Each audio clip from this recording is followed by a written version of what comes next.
ایک دولت مند تاجر نے اپنے خزانے کے دروازے پر لکھوایا، ہاذا من فضل ربی۔ چور آیا اور سارا خزانہ لوٹ کر لے گیا، مگر جاتے جاتے اسی جگہ یہ بھی لکھ گیا، ان اللہ مع الصابرین۔ یہ لطیفہ آپ نے ہزاروں بار سنا اور پڑھا ہوگا، مگر اس لطیفے میں ایک بہت بڑا سبق پنہاں ہے اور ایک بہت بڑی عبرت۔ بس تیسری آنکھ کھلی رکھنے کی ضرورت ہے۔ ہم جھوٹ اور ظلم پر کھڑے ہو کر دولت کماتے ہیں اور اس پر پھر اللہ کا شکر ادا کرتے نہیں تھکتے۔ ہم جھوٹ بولنے اور دھوکہ دینے میں طاق ہیں اور منافقت اور چاپلوسی کرنے میں ماہر، مگر پھر بھی ہم مذہب سے اپنے گہرے لگاؤ کے دعوے دار ہیں۔ چوری، فریب کاری اور دھوکہ دہی سے کمائی ہوئی دولت کو ہم اللہ کے فضل سے منسوب کر دیتے ہیں اور دوسروں کے سامنے اس کا فخریہ طور پر اظہار بھی کرتے ہیں۔ ایسا کرتے ہوئے ہم پر ایک لمحے کے لیے بھی خوف خدا طاری نہیں ہوتا اور نہ ہی یہ احساس کہ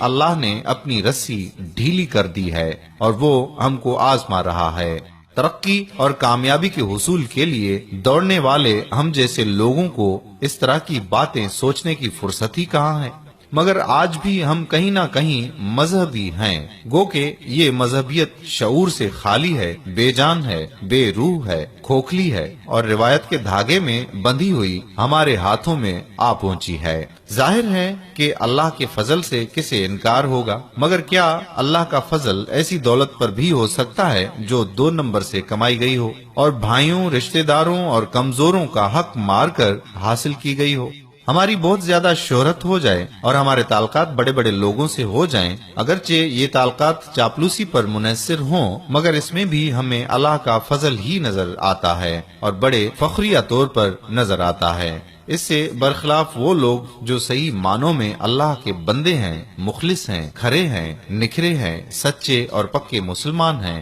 عام طور پر ایسے حضرات دولت اور شہرت و عظمت کی بلندیوں پر نہیں جا پاتے، کیونکہ ان کے پاس وہ ہنر اور وہ صلاحیت نہیں ہوتی جو دولت مندوں کے پاس ہوتی ہے۔ مگر یہ کیسی اندھیر نگری چوپٹ راج ہے کہ ہم اللہ کے فضل کا مستحق دولت مندوں اور مشہور لوگوں کو سمجھتے ہیں اور ان کی طرف منہ کر کے ہاتھ باندھ کر کھڑے ہو جاتے ہیں اور اسی میں فخر محسوس کرتے ہیں۔ لا حول ولا قوت۔ ہمارے معاشرے کی مذہبیت چونکہ اس قدر کند ہو چکی ہے کہ اسے اللہ کا فضل دولت مندوں اور شہرت و عظمت کے حریصوں میں نظر آتا ہے، اس لیے قدریں بدل چکی ہیں اور اسی تبدیلی کا نتیجہ ہے کہ اچھے آدمی پر ہمیں اللہ کا فضل نظر نہیں آتا، بڑے اور برے میں نظر آتا ہے۔ دولت اور شہرت بالعموم ہمیں برائیوں کی طرف لے جاتی ہے۔ اس اعتبار سے دیکھا جائے تو اللہ کا فضل در حقیقت ایسے سچے اور کھرے لوگوں پر ہے جو اللہ کے مخلص بندے ہیں، جو رزق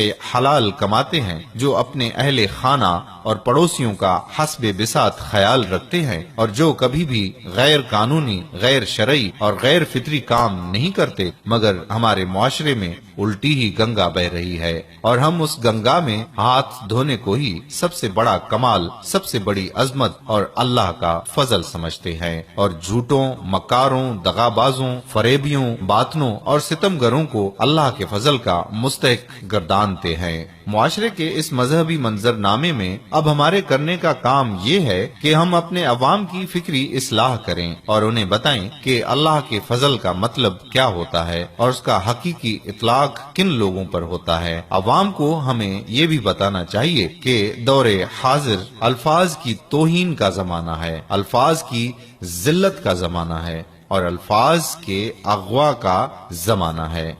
اس لیے لمبے چوڑے دعواؤں، لحیم و شہیم وعدوں اور بھاری بھرکم لفظوں سے چوکنا رہنے کی ضرورت ہے۔